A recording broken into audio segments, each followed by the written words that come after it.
அதுக்கு எதிராக எடப்பாடி பழனிசாமி சொல்றாங்க, துரோகிகளும் விசுவாசிகளும் ஒன்று சேர முடியாது, ஓனாயும் எல்லாரும் ஒன்று சேராது, அந்த மாதிரி துரோகிகள் கூட சேர பாருங்க. அம்மா அவர்களுடைய கோயிலில் நின்று நம்ம பேசிகிட்டு இருக்கோம். இந்த கோயிலில் வந்து நீங்கள் இந்த மாதிரி வார்த்தைகள்லாம் வந்து நான் பயன்படுத்த மாட்டேன். யாரோ எழுதி கொடுத்து அவர் பேசிகிட்டு இருக்காருன்னு தான் நான் கருதுவேன்.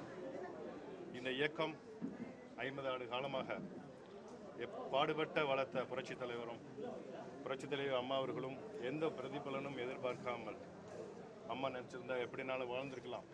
ஆனால் தனக்கு எந்த பிரதிபலனும் எடுக்காமல் அவ்வளவு உடல்நிலை சரியில்லாத ஒரு நிலையிலும் தமிழகமெங்கும் சுற்றுப்பயணம் செய்து நம்ம இயக்கம் எப்படி 2011 அம்மா ஒரு ஆட்சியில் இருந்த காலகட்டத்தில் 11-16 இருந்த காலகட்டத்தில் மீண்டும் 35 ஆண்டுகளுக்கு பிறகு ஆண்ட கட்சி மீண்டும் தமிழகத்தை ஆளுகின்ற ஒரு வாய்ப்பை புரட்சித் தலைவர் அவர்கள் உருவாக்கி கொடுத்தாரு.